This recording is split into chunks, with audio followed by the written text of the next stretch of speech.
minuman terlebih.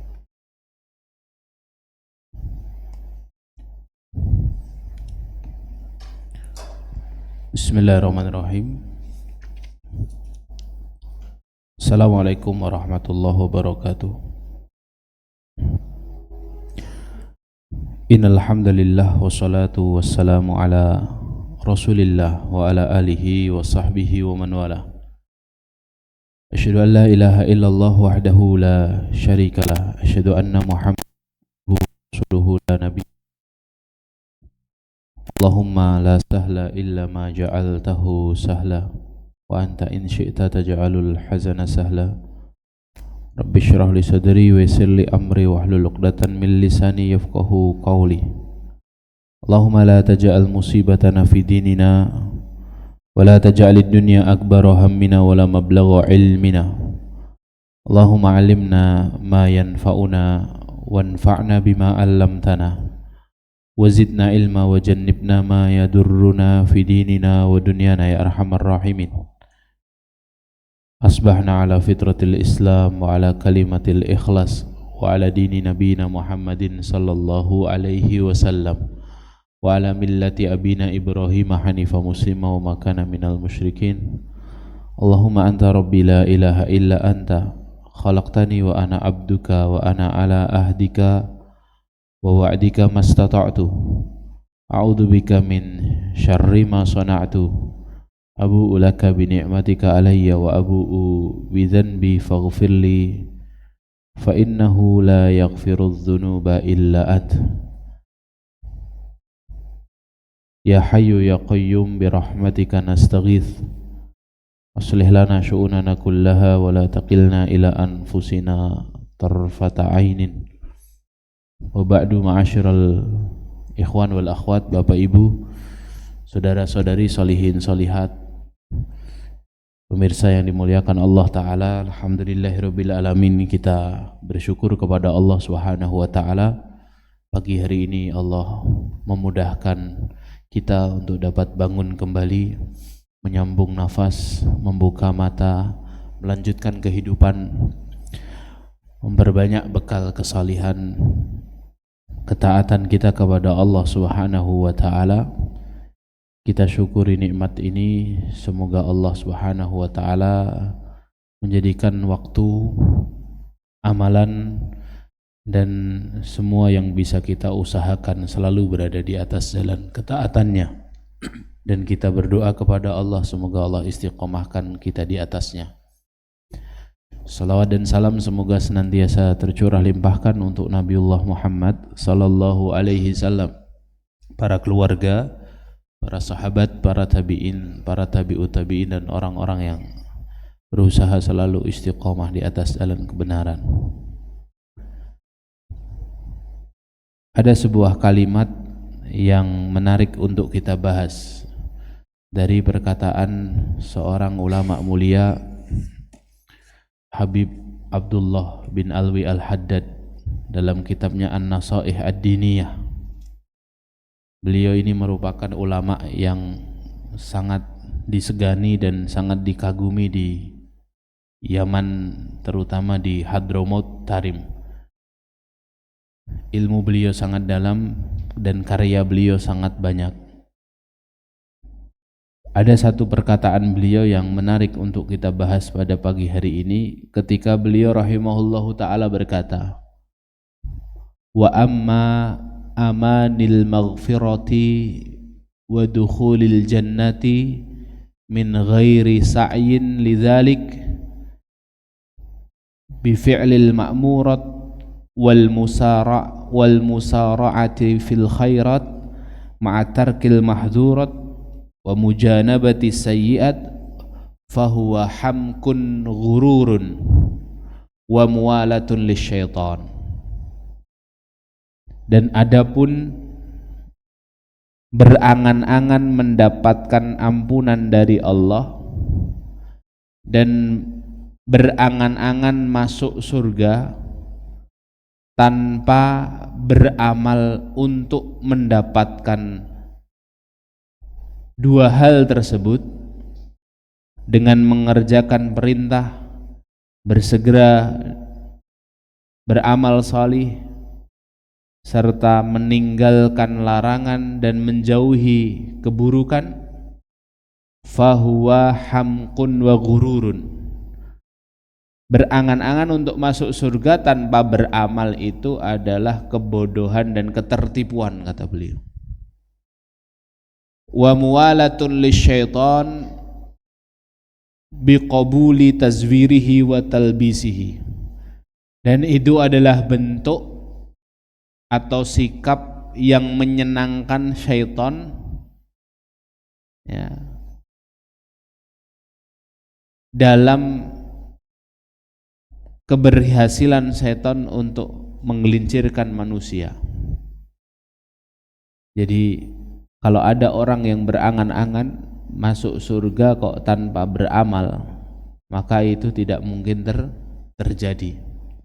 Masuk surga kok tanpa bersegera melakukan ketaatan, masuk surga kok tidak meninggalkan larangan, tidak menjauhi keburukan, maka itu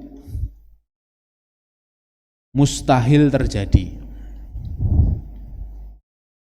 Malah justru itu adalah bentuk loyalitasnya kepada syaitan. Ya, itu bentuk atau cara yang menyenangkan syaitan dalam menyukseskan agenda kerjanya atau program kerjanya. Ya. Karena itu tidak mungkin terjadi. Ya. Bahkan beliau mengatakan, faman dhanna annahu yuznib summa la yatubu ilallah taubatan sahihah wa annahu ta'ala yaghfir lah fahuwal mutamannil magrur wal ajiz al-ahmaq. Dan barang siapa yang mengira ketika dia berdosa kemudian dia tidak berusaha bertaubat kepada Allah dengan sebaik-baik taubat, maka sesungguhnya dia adalah seorang penghayal yang tertipu jika dia mengira kemudian Allah akan mengampuni dia. Ya. Ada orang yang melakukan dosa kemudian dia menunda-nunda pertaubatannya kepada Allah, kemudian dia beranggapan Allah kan Maha Pengampun. Ya, nanti satu hari saya juga akan diampuni sama Allah. Tapi tidak ada usaha dia untuk bertaubat kepada Allah. Maka kata beliau, fahuwal mutamannil magrur, dia adalah seorang penghayal yang tertipu. Ya.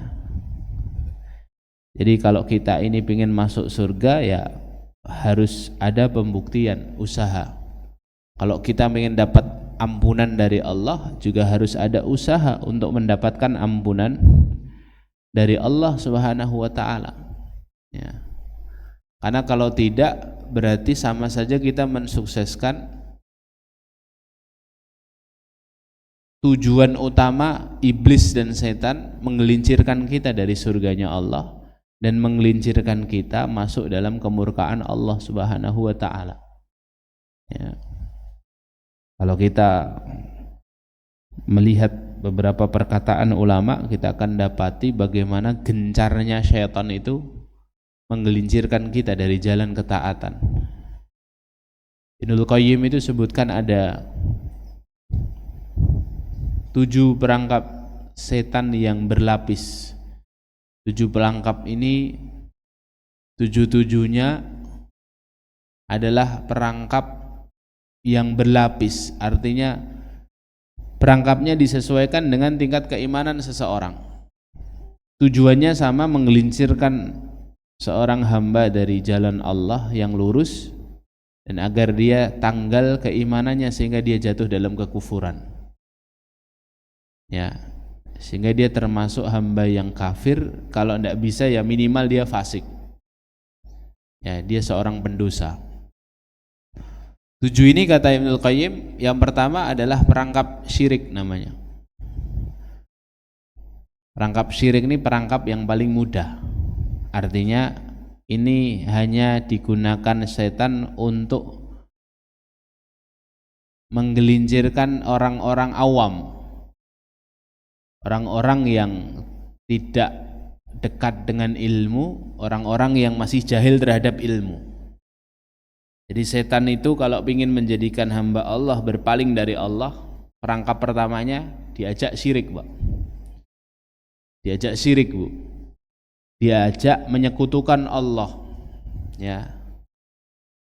Makanya orang-orang yang tidak mengenal Allah sebagai Rabbnya, sebagai penjamin rizkinya, sebagai pemeliharanya, dia tidak mengenal dengan baik, mudah sekali menjual agamanya, menjual keimanannya kan mudah sekali. Ya, setan tinggal menggoda dia tentang urusan rizki. Ya, kemudian akhirnya dia melemah soal iman. Ya, akhirnya dijuallah agamanya hanya gara-gara sesuap nasi. Nah, ini memang serangan pertamanya setan ketika ingin menggelincirkan seorang hamba yang beriman. Diajak syirik. Ada orang-orang yang kena perangkap ini, tapi ada juga orang-orang yang tidak kena. Orang-orang yang kena adalah orang-orang yang mungkin dia istiqomah dalam menjaga keimanannya. Ibadahnya sudah mulai teratur, tawakalnya sudah mulai diusahakan, dilatih, ya. Dia menjadikan Allah Rabbnya, menjadikan Allah tujuan hidupnya, tempat satu-satunya bersandar Allah. Ini orang ini tidak goyah dengan perangkap yang pertama, tapi setan pun tidak goyah dengan perangkapnya. Setan akan menggoda dengan perangkap yang kedua. Perangkap yang kedua adalah bid'ah. Orang ini memang tekun sholat, rajin sholat, tapi kemudian dia digoda oleh syaitan untuk melakukan kebid'ahan. Ya, untuk melakukan apa? Kebid'ahan. Bid'ah itu apa? Perkara yang baru dalam kaitannya urusan ibadah. Jadi hanya sekupnya itu hanya urusan ibadah saja. Di luar itu para ulama tidak pernah memberikan istilah bid'ah ataupun sunnah. Ya. Jadi hanya kaitannya dalam urusan ibadah saja. Orang ini tekun ibadah, tapi kemudian dia mulai melakukan perkara-perkara yang tidak ada dalilnya dari Rasulullah Shallallahu Alaihi Wasallam, tidak ada tuntunannya. Atau sebaliknya, ada orang yang kemudian di tingkatan ini disibukkan oleh syaitan untuk mudah berbicara soal urusan bid'ah.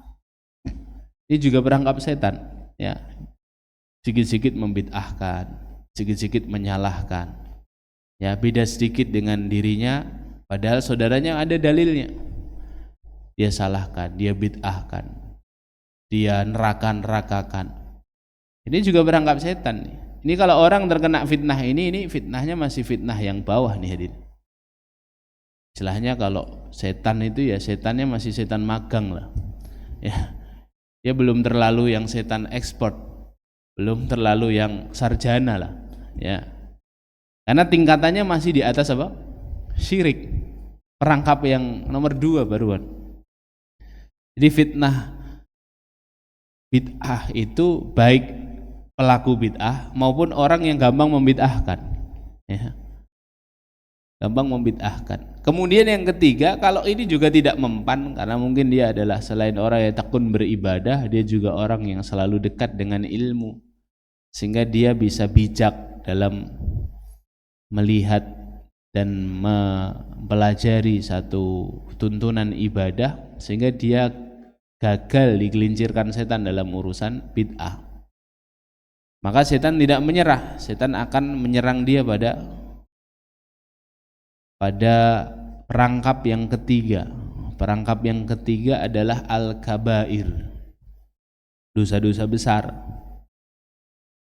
Jadi tekun beribadah, dekat dengan ilmu, itu masih ada kemungkinan masih suka melakukan dosa besar. Ya, dosa besar itu dosa yang ada ancamannya dalam Al-Quran maupun As-Sunnah. Ya, ancamannya azab Allah, ancamannya murka Allah, laknat Allah, itu dosa-dosa besar. Ya. Nah, dia ada orang yang mungkin sudah tekun ibadahnya tapi masih suka melakukan dosa besar.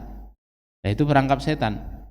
Karena setan masuk di sisi ibadah tidak mampu, setan akhirnya menggoda dia dari sisi dosa. Kok ternyata dia adalah orang yang kuat imannya. Dia tidak hanya rajin sholat, dia tidak hanya tekun menuntut ilmu, dia juga dekat dengan orang-orang soleh. Sehingga peluang setan untuk menggoda dia dalam dosa besar itu sulit. Kenapa? Karena dia dibersamai orang soleh yang membentengi dia, yang selalu mengingatkan dia kalau dia melakukan kekhilafan. Ya. Maka fungsinya kita itu dekat dengan orang-orang soleh itu sebenarnya bukan hanya agar kita semangat dalam beribadah, tapi juga orang-orang soleh ini membuat kita enggan dan malu ketika kita hendak melakukan kemaksiatan. Ya. Kenapa? Karena mereka akan menegur kita, mengingatkan kita. Ternyata dosa besar juga nggak mampu. Akhirnya pakai perangkap yang keempat, kata Ibnul Qayyim. Perangkap keempat apa? As-saghair. As-saghair itu dosa-dosa kecil, dosa-dosa yang remeh. Karena bagaimanapun setan pinginnya dia jatuh dalam dosa. Dosa besar sulit karena teman-temannya orang-orang soleh, orang-orang yang ngingetin dia terus. Akhirnya sudahlah, dosa kecil aja. Setan beranggapan dosa kecil itu kalau dikerjakan terus-menerus ya jadi dosa besar. Ya, dosa kecil contoh mengumbar pandangan itu dosa kecil, Pak. Ya, tapi kalau dilakukan terus-menerus jadi dosa besar. Dia akan jatuh kepada perzinaan, dia akan jatuh kepada perbuatan fahisyah, perbuatan keji, ya, dan lain sebagainya. Ya. Jadi dia dibiasakan untuk melakukan dosa-dosa kecil, meremehkan dosa-dosa kecil, bahkan mungkin memamer-mamerkan dosa-dosa kecil. Makanya Imam Al-Ghazali bilang dosa kecil itu terhitung menjadi dosa besar karena 4 sebab. 1, kalau diulang-ulangi. Kalau diulang-ulangi dosa kecil itu kan jadi besar, kecil jadi besar. Ya. Makanya ada pepatah Arab bilang la tahqiranna saghiratan fa innal jibala minal husa.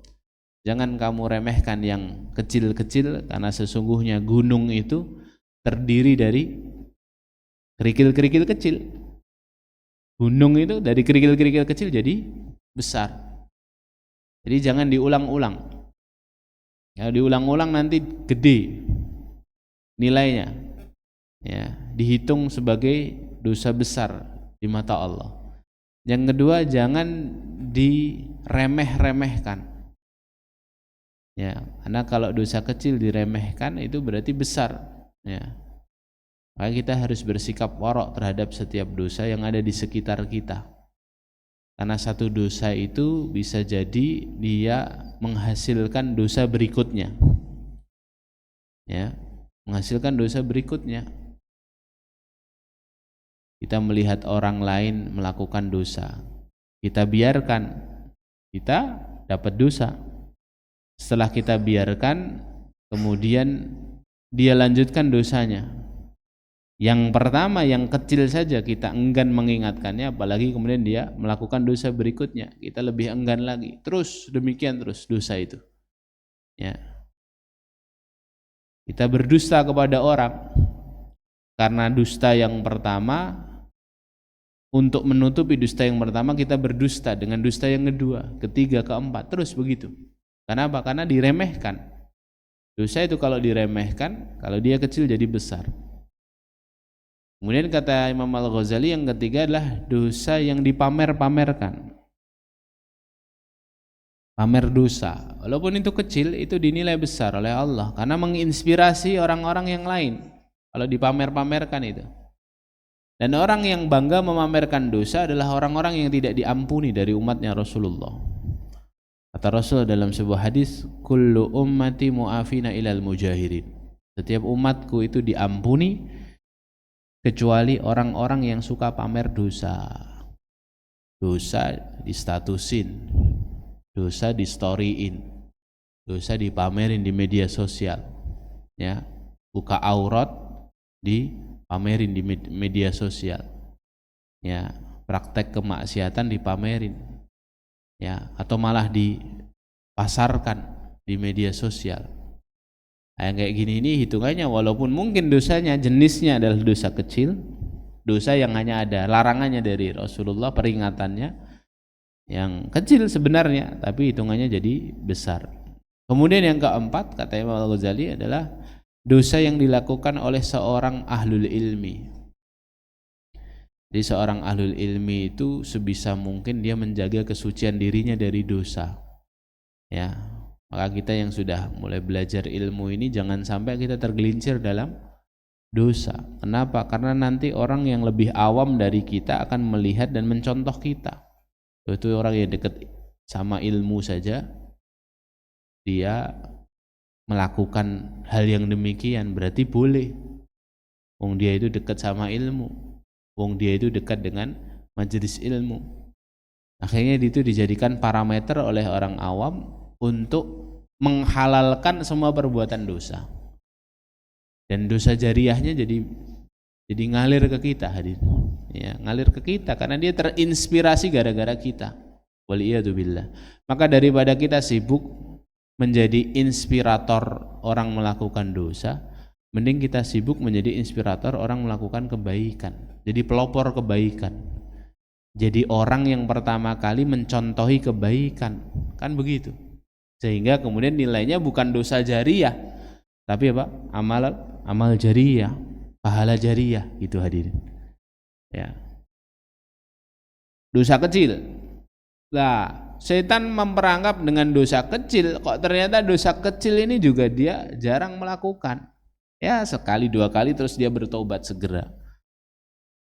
Kenapa? Karena mungkin dia tidak hanya dekat dengan orang-orang salih, dia juga dekat dengan para ulama. Ya, hingga para ulama selalu mengingatkan dia, jangan seperti itu nanti kebablasan, jangan seperti itu nanti jadi kebiasaan. Ya, ditegur, diingatkan, sehingga perangkap setan yang keempat ini tidak masuk. Akhirnya digunakanlah perangkap kelima. Perangkap kelima ini lebih ahli lagi, hadir. Dia tidak hanya berbicara soal bab dosa. Perangkap kelima ini setan akan menyibukkan dia pada perkara-perkara yang baik agar dia tidak melakukan perkara yang lebih baik. Sibukkan dalam perkara yang baik walaupun sebenarnya ada perkara yang lebih baik dilakukan dalam posisinya ketika itu. Contoh, dia adalah seorang yang kaya raya. Dia akan disibukkan setan pada amalan-amalan yang sifatnya untuk kepentingan pribadinya saja. Padahal di waktu yang sama ada orang-orang di sekitarnya yang membutuhkan uluran tangannya. Misalnya dia bisa umroh setiap bulan, dia bisa haji setiap tahun, tapi tetangga-tetangganya banyak yang mati kelaparan, banyak yang tidak punya pekerjaan, untuk makan satu hari saja kesulitan, ya. Nah, setan usahakan di sini, hadir, agar dia tidak mendapatkan banyak kebaikan di sekitarnya. Nah, ini juga perangkap yang berbahaya, hadir. Ya. Kenapa? Karena setan tidak mengincar pada amalan salihnya. Biarkan dia beramal salih, tapi nanti orang-orang di sekitarnya yang membutuhkan dia, yang harusnya sebagian hartanya digunakan untuk membantu mereka, ya, kok ternyata mereka tidak mendapatkan hak tersebut, maka mereka nanti akan menuntut di hadapan Allah. Ya, mereka akan menggugat si kaya ini. Mereka akan menggugat si alim yang tidak mau mengajarkan ilmunya ini. Ya, menyembunyikan ilmunya. Ya, jadi dia soleh untuk dirinya sendiri, dia tidak pernah berusaha mensolehkan orang-orang di sekitar. Ini juga perangkap setan ternyata, hadir. Ya, jadi soleh itu, tingkatan soleh itu setelah soleh untuk diri kita sendiri, kita harus muslih untuk orang-orang di sekitar kita. Dimulai dari keluarga dulu. Keluarga, tetangga, jamaah sholat, masyarakat. terus melebar. Ya, karena mentalitinya seorang yang soleh itu, dia gregetan kalau solehnya untuk dirinya sendiri. Dia berusaha untuk mensolehkan orang lain. Ya, makanya kalau tingkatan kita ini masih solehnya soleh yang egois, cuman mikirkan diri kita sendiri, sejatinya kita belum soleh.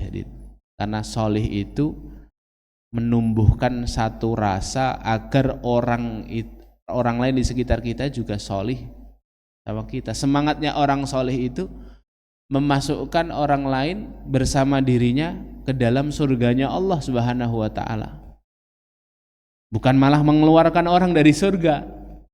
Ini juga perangkap setan ini, hadin. Banyak orang soleh yang merasa dirinya soleh sampai akhirnya mudah mengeluarkan orang lain dari surga, ya, menyalahkan, ya, kemudian menyesatkan dan lain sebagainya. Ya. Padahal seharusnya semangatnya orang soleh itu memasukkan orang sebanyak-banyaknya ke dalam surga, bukan mengeluarkan orang sebanyak-banyaknya dari surga. Ya. Nah, ini perangkap yang kelima nih. Jadi dia disibukkan pada amalan-amalan pribadi, sehingga kemudian dia tidak peduli saudaranya di Palestina bagaimana, dia tidak peduli saudaranya Rohingya bagaimana, dia tidak peduli saudaranya Uighur bagaimana. Ya, dia fokus sama kesolihan dirinya saja. Ya, tapi tidak mengenal orang-orang yang di sekitarnya. Nanti orang-orang itu akan menuntut. Kalau mereka lah orang bodoh, dia akan menuntut. Ya Allah, dulu ada seorang alim di sekitarku, tapi dia menyembunyikan ilmunya. Ya Allah, dulu ada seorang kaya di dekat rumahku, tapi dia menyimpan hartanya untuk kesolihan dirinya. Setan menang di situ nanti. Ya, setan menang. Tapi kalaupun yang kelima ini gagal, ternyata memang ini soleh beneran, ya, solehnya dia bisa membentengi dirinya dari godaan setan, dia bisa istiqomah beribadah, dia bisa menebar kesolihannya kepada orang-orang di sekitarnya, maka setan belum menyerah. Setan menggunakan cara keenamnya. Setan akan menyibukkan dia dalam perkara-perkara mubah, sehingga kemudian dia mulai meninggalkan yang sunnah, dan tujuan utamanya adalah meninggalkan yang wajib. Ya, sudah bisa menjaga kesolihan, tapi setan akhirnya ketika dia jatuh pada perkara mubah, perkara yang boleh, ya, dia bertemu dengan temannya, ngobrol yang ringan, ya, buang-buang waktu, tambah asik ngobrolnya, sama sekali tidak menggibah orang, ngobrol, tanya kabar, tanya apa kesibukan, aktivitas, sampai kemudian dia lama melakukan aktivitas mubah, akhirnya aktivitas sunnah, amalan-amalan sunnah mulai ditinggalkan karena kemalaman. Akhirnya dia tidak bisa bangun tahajud. Biasanya dia bisa tahajud, ya, besok lagi diulang sama setan, dia jatuh pada perkara mubah. Bukan jatuh ya bahasanya, karena perkara mubah itu perkara yang boleh. Kalau jatuh kan konotasinya negatif ya. Jadi dia sibuk melakukan amalan mubah sampai kemudian tidak hanya tahajudnya yang hilang, tapi apa? Sholat subuhnya terlambat. Nah, sudah mulai kena. Gara-gara amalan mubah, hadirin. Ya. Gara-gara dia asik membalas chat di media sosial atau di kolom komentar, ya, tiba waktu sholat dia tinggalkan itu media sosialnya, dia sholat. Setelah salam dia tidak sempat berzikir, dia langsung fokus lagi kepada HP-nya. Tinggalkan dulu awalnya Pak, amalan sunnah, dia tidak istighfar dulu, dia tidak wirid dulu setelah sholat, tapi langsung pegang HP, fokus lagi ke chatnya. Chat itu amalan mubah, ngobrol itu amalan mubah, tapi karena kemudian setan tahu bisa peluangnya menggelincirkan dia itu di sini, maka setan di situ. Itu setan-setan yang sudah mulai expert ini, hadir. Setan-setan yang pro nih, ya, karena tahu nih celah sini tidak bisa masuk, celah ini tidak bisa masuk, celah itu tidak bisa masuk. Akhirnya apa? disibukkan pada perkara-perkara mubah. Makanya kita ini kalau punya hobi, punya kebiasaan yang sifatnya boleh ya, itu harus kita cari amalan mubah, itu amalan yang tetap bisa menghasilkan pahala. Ya. Jangan terlalu berlebihan.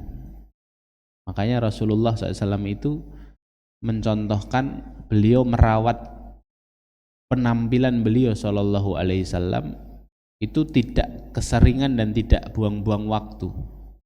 Ya, merawat diri, mempercantik diri itu boleh, perkara yang boleh. Innallaha jamilun yuhibbul jamala. Allah itu zat yang maha indah, mencintai keindahan. Tapi kemudian apa? Tidak berlama-lama. Karena kalau berlama-lama nanti banyak kewajiban yang ditinggalkan, banyak amalan-amalan yang ditinggalkan. Ya. Jadi boleh tapi tidak boleh berlebihan. Ya. Karena kalau tidak nanti setan masuk di sisi itu, sehingga kemudian menggelincirkan kita pada amalan-amalan yang lebih utama, amalan sunnah dan amalan wajib. Ya, maka hobi yang paling bagus itu hobi yang berpahala, hadirin. Hobi yang kemudian mengarahkan kita kepada amalan solih setelah hobi tersebut. Ya, hobinya lari-lari pagi. Ya, lari-lari pagi. Kita harus pastikan lari-lari pagi ini ya ada maslahatnya, bukan malah jatuh ke dalam dosa. Gitu ya. Gimana caranya biar nanti jadi pahala? Ya. Oh, berarti saya niatkan lari-lari pagi ini untuk menjaga kesehatan. Berarti menjaga amanah yang Allah berikan untuk tubuh saya. Itu niat begitu saja. Itu sudah sudah membedakan nilai di mata Allah. Jadi lari-larinya itu bukan hanya sekedar jalan-jalan, menghirup udara pagi, tapi niatnya apa? Menjaga amanah yang Allah berikan. Nah, akhirnya hobinya jadi pahala. Ya. Yang paling mantap itu hobi datang ke majelis ilmu, hadirin. Waduh. Berpindah dari satu majelis ke majelis yang lain. Baru kemarin Ahad tuh, hadirin, saya ngisi di Masjid Kota. Masya Allah, ada sepasang suami istri itu yang hari itu cerita, hadirin. Hari ini kita ada 8 majelis ilmu, Ustaz. Alhamdulillah. Masya Allah, saya bilang. Loh, kenapa kok ekstrim sekali Pak, Bu, saya bilang. Karena Senin sampai Sabtu kami tidak sempat ngaji, Ustaz. Ngajinya bisanya Ahad begini. 8 itu yang terakhir jam berapa Pak, saya bilang. Jam 10 malam, Ustaz. Insya Allah nanti padahal subuh itu. Jam 10 nanti baru pulang. Masya Allah, saya bilang. Wah, ini hobi yang luar biasa ini ya. Ya. Orang punya hobi sendiri-sendiri, tapi pastikan hobi kita itu hobi yang tidak hanya menyenangkan diri kita, tapi juga berpahala di sisi Allah. Kita harus ganti lawan narasinya setan ini, yang mau menyibukkan kita pada kemubahan akhirnya jatuh kepada kesalahan. Ya, harus ada kontra narasi. Kontra narasinya apa? Jadikan hal-hal yang mubah itu berpahala di sisi Allah Subhanahu wa Ta'ala. Dulu pernah kita kasih resepnya ya, biar amalan mubah itu jadi berpahala. Penuhi 3 hal. Semua aktivitas mubah itu bisa jadi pahala kalau terpenuhi 3 syarat tadi. 1, melibatkan Allah sebelum, ketika, dan setelah. Dilibatkan Allah. Sebelum memulai aktivitas, baca bismillah. Setelah aktivitas, baca alhamdulillah. Ya, puji Allah. Di pertengahan aktivitas iringi dengan zikrullah, ya. Aktivitas apapun, masak sambil zikir, Ibu. Ya. Bapak juga berangkat ke kantor, tempat kerja sambil zikir, subhanallah, alhamdulillah, Allahu akbar, la ilaha illallah. Bersolawat, beristighfar gitu ya. Sambil zikir biar jadi amal salih. 1, libatkan Allah. Yang kedua, tata niat. Niatnya tadi, niat itu menentukan nilai, hadirin. Oh tadi, lari-lari itu amalan mubah. Tapi kalau kemudian kita niatkan, ya Allah, saya jaga amanah tubuh yang Kau berikan kepada kami, ya Allah. Bahkan pakai sendal itu bagian dari amalan mubah. Tapi kalau kita niatkan, ya Allah saya pakai sendal dalam rangka amanah terhadap nikmat kaki yang kau berikan ya Allah, bernilai pahala di sisi Allah.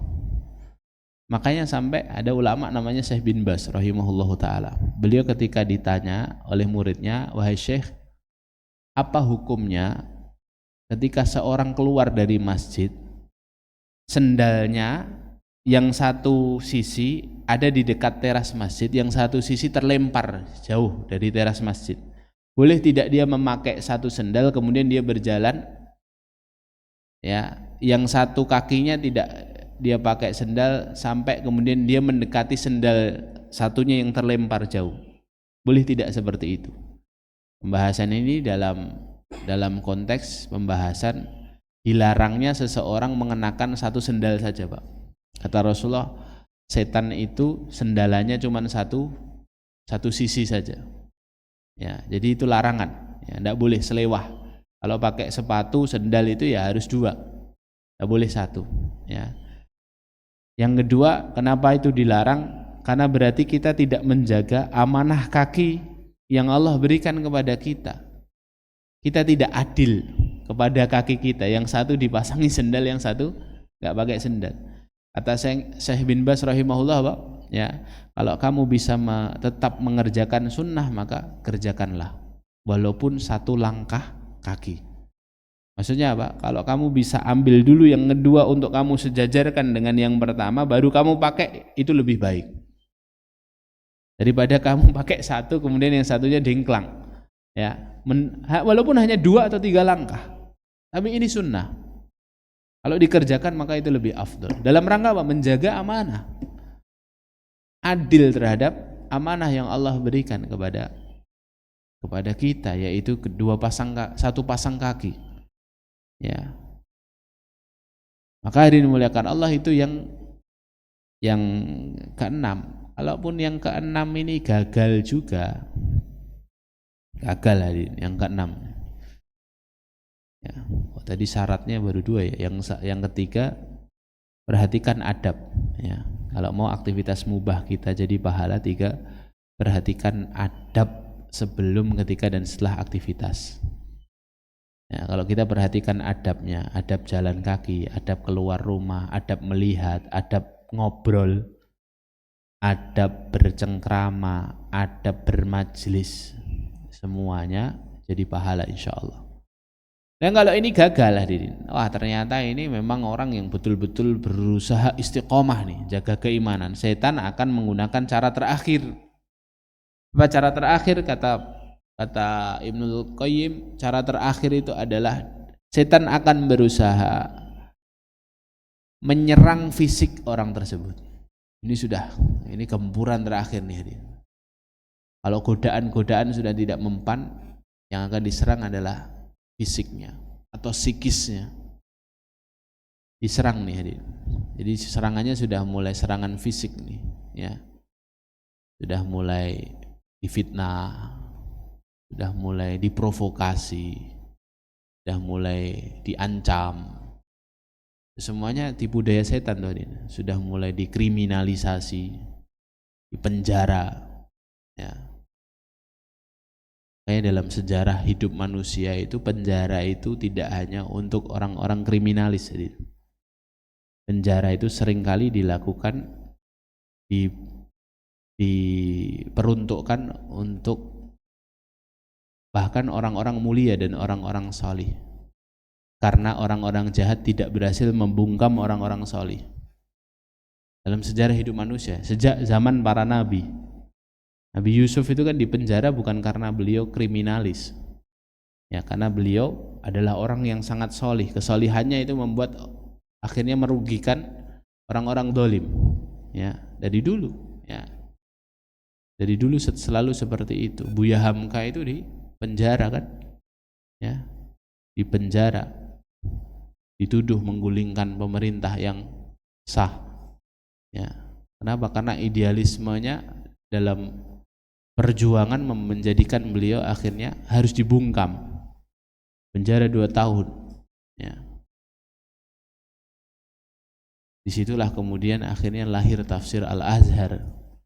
Ya, kitab tafsir Al-Azhar itu tidak selesai ditulis oleh Buya Hamka, tapi malah bisa dilanjutkan penulisannya sampai sekian juz di dalam penjara.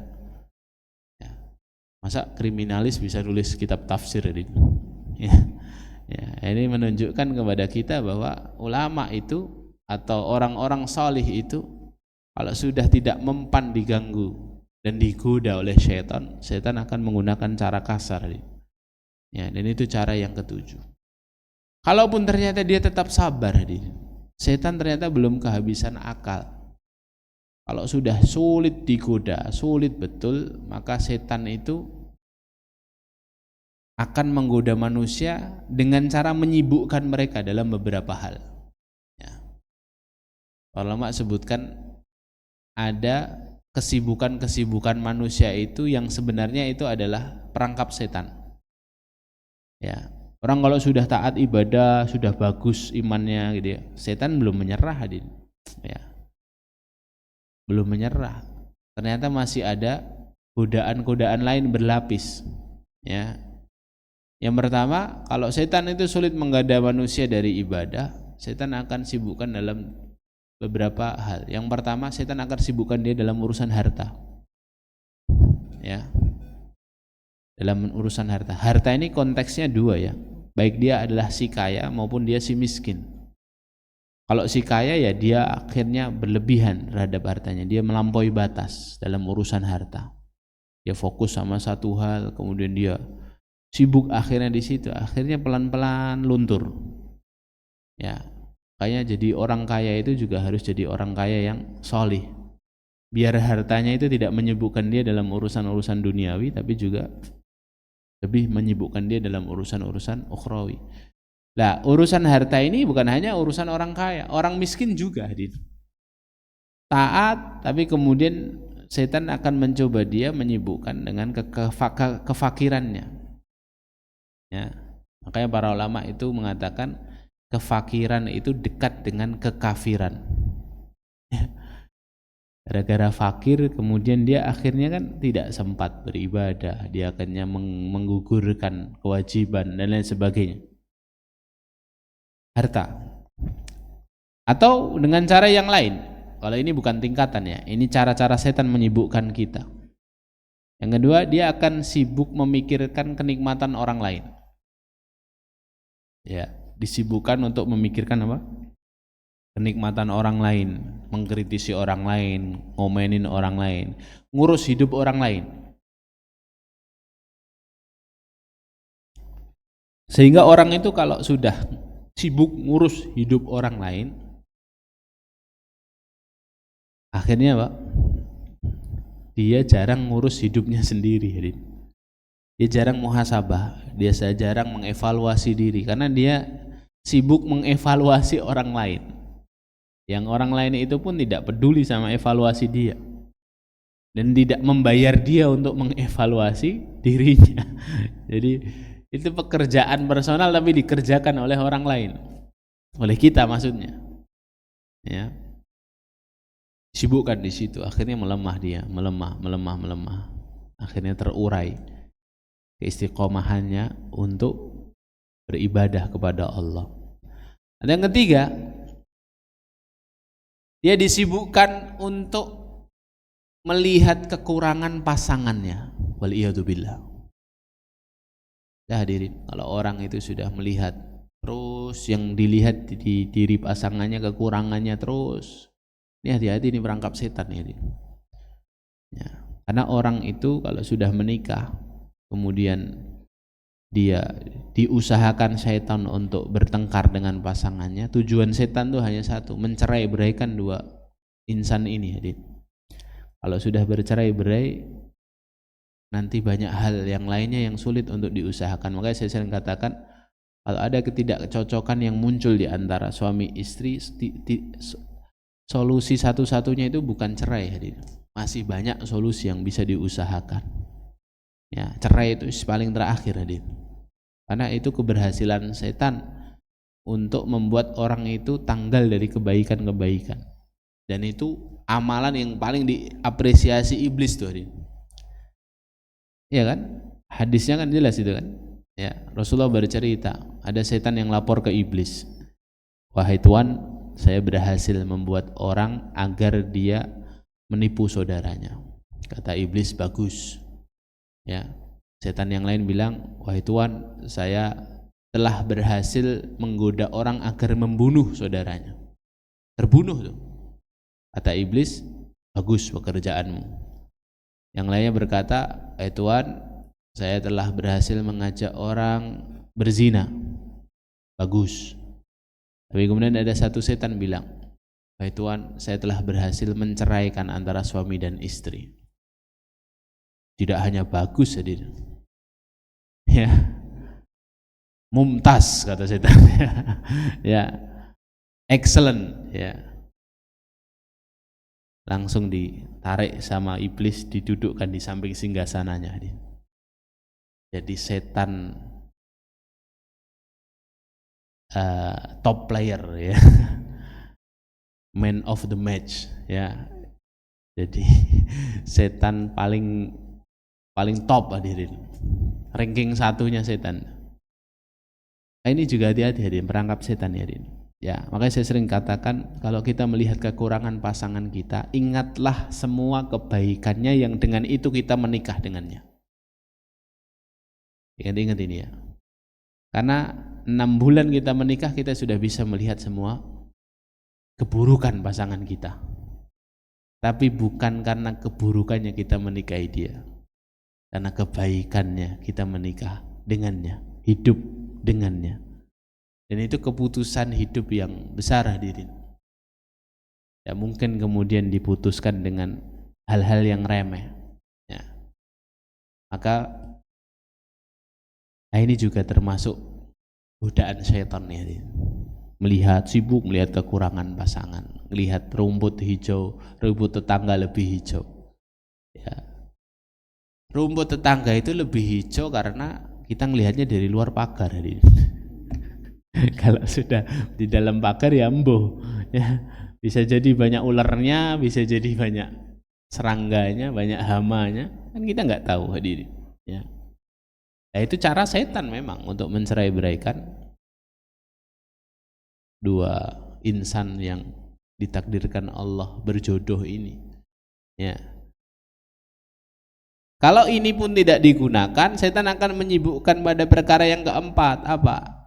Orang ini yang tadinya fokus, khusyuk, tekun beribadah, dijadikan dia sibuk memikirkan aturan Allah. Wah, ini ngeri juga nih. Ya. Ini sudah masuk di fitnah pemikiran ini. Ya. Ya, akhirnya ngritisi, apa fungsinya sholat ya? Ya. Saya kok sholat terus ini, ya. Apa fungsinya ngaji gitu-gitu doang. Dia mulai memikirkan aturan-aturan Allah itu, ya. Akhirnya dia jidal, akhirnya dia adu dalil, ya. Sampai akhirnya terjadi fitnah yang hari ini kita saksikan, kan? Fitnah antara penuntut ilmu, ya. Disibukkan dalam diskusi-diskusi kusir, debat-debat kusir yang nggak ada habisnya dia, ya. Ini waliyadzubillah, semoga Allah hindarkan kita, ya. Dalam perkara-perkara seperti ini ternyata perangkap setan, ya. Kalaupun ini tidak masuk, ada yang kelima. Setan akan menyibukkan kita memikirkan keburukan orang lain. Kalau tadi kenikmatan orang lain, kali ini keburukan orang lain, ya. Dilihat keburukan saudaranya, digibah, digunjing, ya, dicari-cari kesalahannya, padahal dirinya sendiri banyak salahnya, ya. Untuk melihat kekurangan orang itu kita tidak butuh teropong, untuk lihat kekurangan orang kita hanya butuh cermin, ya. Lebih banyak kekurangan kita daripada kekurangan orang, ya. Jadi tetap berusaha kita, daripada fokus sama keburukan orang, kita fokus sama keburukan diri saja agar kita sibuk memperbaiki diri. Walaupun itu masih gagal, Ya, ada godaan yang lain hadirin. Setan akan menyibukkan kita untuk menunda-nunda amalan. Nah, taswif hadirin. Tunda-tunda amalan, nanti dulu lah, kemarin kan kamu Senin habis ngaji, masa Jumat ngaji lagi. Iya. Loh kemarin kamu tahajud 11 rakaat. Ya libur dulu lah semalam. Loh kemarin kan kamu habis sedekah banyak. Ada orang datang lagi butuh. Ya. Ya libur dulu lah. Padahal dia punya segudang emas mungkin, ya. Dan amalan andalannya harusnya itu. Ya, nah begitu. Secara setan tunda dulu lah, tunda. Taubat juga begitu. Habis dosa, sudahlah. Amalan kebaikanmu itu banyak untuk menutup dosamu. Kamu habis taubat kemarin, tunggu dulu agak numpuk dosanya, biar taubatmu nasuha. Ya, taubat itu sekalian yang banyak. Dosa, taubat. Allah itu kan zat yang maha pengampun. Allah kan ghafur, kata setan. Ya, akhirnya dia tunda taubat, akhirnya dia tidur di malam hari, cerita singkatnya pagi harinya dia tidak bangun lagi. Belum sempat bertobat. Meninggal. Waliyadzubillah. Ya. Yang ketujuh, setan akan sibukkan dia ujub dengan amalannya sendiri. Jadi ini juga dilematis, jadi mikirkan amalan orang itu perangkap setan. Terlalu mikirkan amalan sendiri itu juga amalan setan tadi. Ya. Raihan diri, ya. Prestasi-prestasi amalan itu jangan terlalu dipikirkan. Ya, segera dilupakan saja. Ya. Kata para ulama kan ingat 2 hal dan lupakan 2 hal. Ingat kebaikan orang lain dan ingat keburukan-keburukan kita. Kalau orang lain baik itu diingat-ingat. Ya. Kalau kita melakukan dosa itu diingat-ingat biar nggak diulangi. Lupakan 2 hal. Lupakan kebaikan kita. Kalau kita habis lakukan kebaikan itu jangan diingat-ingat tapi segera lupakan. Kalau diingat-ingat nanti jatuhnya ujub. Yang kedua, Pak, lupakan keburukan orang lain. Ya. Lupakan keburukan orang lain. Nggak usah diungkit-ungkit. Ya, udah dimaafkan aja. Bisa jadi dia sudah berubah. Bisa jadi dia sudah bertobat kepada Allah. Lupakan keburukan orang lain. Ya. Nah, itu hadirin. Dalam rangka tadi agar setan tidak berhasil memerangkap kita. Setan itu begitu intensnya hadirin. Makanya kalau ada orang punya anggapan, kembali ke pembahasan kita ya, kalau ada orang punya anggapan masuk surga kok tanpa beramal, itu jelas itu sebuah angan-angan kosong tuh, angan-angan setan. Diampuni Allah kok tanpa bertobat, itu angan-angan setan. Ya,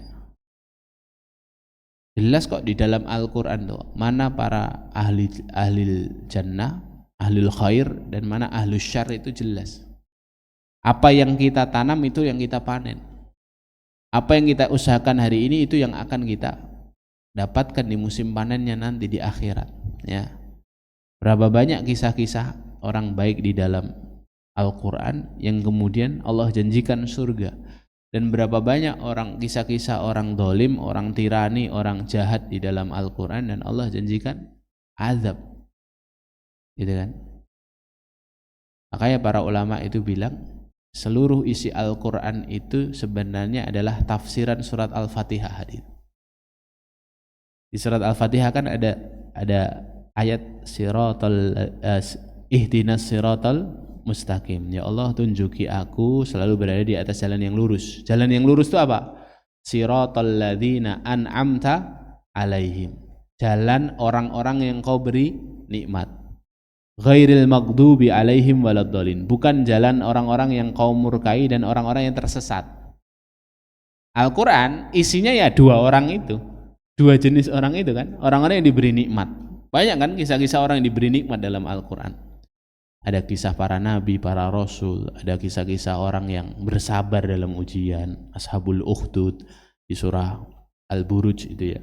Ada kisah tentang Ashabul Kahfi, orang-orang yang diberi nikmat, kisah Luqmanul Hakim, kisah Nabi Musa, Nabi Khidir, kisah Musa, Fir'aun, ya. Ada orang-orang yang kaum murkai, ya, Bani Israel, Fir'aun, kemudian ada orang-orang pemilik kebun yang kufur sama Allah, itu dikasih nikmat dia tidak mau bersyukur sama Allah. Ada kisah-kisah itu, ya. Jadi jelas kok, ya, seseorang itu sesuai dengan apa yang dia lakukan, ya, sesuai dengan apa yang dia kerjakan, ya. Makanya kemudian kalau kita ini pingin dalam kondisi yang baik nanti di akhiratnya Allah, maka usahakan itu, ya. Maka hadirin dimuliakan Allah Ta'ala, perkataan beliau tadi harus menjadikan kita tahu bahwa visi hidup kita ini bukan hanya kemudian kita menerima takdir saja, jalan aja dulu, itu kalimat syubhat itu hadirin. Jalanin aja dulu, ya. Kalau jalanin aja dulu akhirnya kan ikhtiarnya berkurang, ya. Dan dia tidak tahu kepada siapa dia harus bersandar, ya. Orang beriman itu meraih puncak kebahagiaannya adalah ketika dia ditunjuki Allah Subhanahu wa taala untuk selalu berusaha keras beramal sholih dan selalu bersandar kepada Allah Subhanahu wa taala. Jadi kalau kita ini ingin masuk surga, dua yang dilakukan. Yang pertama, islahul amal, selalu berusaha untuk memperbaiki amal. Yang kedua, al-i'timad 'ala Allah, ya. Menyerahkan semuanya kepada Allah Subhanahu wa taala. Kita meyakini bahwa kita ini tidak mungkin bisa soleh tanpa pertolongan Allah Subhanahu wa taala. Dia fokus sama dua itu, memperbaiki amal dan selalu minta tolong sama Allah agar mudah memperbaiki amal. Karena sungguh kita ini tidak bisa baik untuk diri kita sendiri, ya. Dengan diri kita sendiri itu kita nggak bisa mengandalkan diri kita sendiri. Kita harus minta tolong sama Allah Subhanahu wa taala, dan dua ini harus beriringan, ya. Dua ini harus beriringan. Ada seorang ulama namanya Abu Sa'id Al-Kharraz rahimahullah. Beliau mengatakan, ini perkataannya unik ini. Man dhanna annahu bil amali yasil fahuwa mut'in. Barang siapa yang mengira hanya dengan amalan salihnya dia masuk surga, fahuwa mut'in, maka ini adalah orang yang memaksakan diri. Makso hadirin. Orang kok dengan mudahnya dia menyimpulkan karena amalanku ini masuk surga, dia adalah orang yang mut'in. Mut'in itu orang yang memaksakan diri, ya. Kemudian beliau mengatakan, wa man dhanna annahu bidunil amal yasil fahuwa mutamannin. Dan barang siapa yang mengira tanpa beramal dia bisa masuk surga, jadi dia hanya mengharap ridho Allah saja, nanti Allah Maha Pengampun, Allah Maha Memberi rahmat, tanpa beramal dia masuk surga, fahuwa mutamannin, dia adalah seorang pengkhayal yang handal. Jadi kalau beramal tok itu makso, kalau enggak mau beramal dia khayal. Maka yang benar apa? Dia tetap mengusahakan amal sampai kemudian dia juga mengharapkan ridha Allah Subhanahu wa taala. Bukti bahwa kita ini benar-benar hamba yang baik adalah dengan beramal, ya. Tapi tetap berusaha meminta kepada Allah agar Allah Subhanahu wa taala meridhai amal kita. Karena dengan ridho dan rahmatnya Allah lah kita dimasukkan ke dalam surga. Ada riwayat yang disebutkan oleh beliau rahimahullah, ada seorang hamba, anna abidan abadallah khamsami'ata sanatin. Ada seorang itu beribadah kepada Allah yang umur amalannya itu 500 tahun hadirin. Nah, ibadahnya ibadah cerdas, ya. Umurnya mungkin enggak sampai 500 tahun. Umurnya mungkin hanya 50 tahun, tapi percepatan amalnya itu 500 tahun. Kemudian ketika datang hari kiamat, Allah berkata kepadanya, ya abdi udkhulul jannata birahmati, masuklah ke dalam surga dengan rahmatku. Kemudian hamba ini bilang, ya Rabbi bal bi amali, ya Allah, bukankah aku masuk surga karena amalanku? Karena dia merasa amalannya banyak dia. Maka kemudian Allah ini maha bijak hadirin. Allah tidak tersinggung dengan perkataan ini. Allah berkata kepada malaikatnya, fayuhasib ala ni'matil basar. Wahai malaikat, coba timbang amalannya. Perlihatkan kepada si hamba ini, timbang amalannya, timbang kebaikan amalannya dengan kebaikanku memberikan nikmat penglihatan dalam hidupnya. Nikmat penglihatan ditimbang sama malaikat. Ya, fatastagrik jami'a ibadatihi wa tabqa indahu ni'amullah katsira. Ya, maka ketika ditimbang ternyata jomplang hadirin. Kebaikan nikmat penglihatan yang Allah berikan itu jauh lebih berat dibandingkan amalannya 500 tahun. Padahal itu baru apa? Nikmat penglihatan. Belum nikmat pendengaran, belum akal yang sempurna, belum nikmat lisan, belum nikmat kaki dan tangan. Ya. Masya Allah, ya. Akhirnya kemudian hamba ini berkata, ya Rabbi adkhilnil jannata bi rahmatika, ya Allah, masukkan aku ke surga dengan rahmatmu, ya. Makanya dua-dua harus dijalankan hari ini. Yang pertama, terus menerus memperbaiki amalan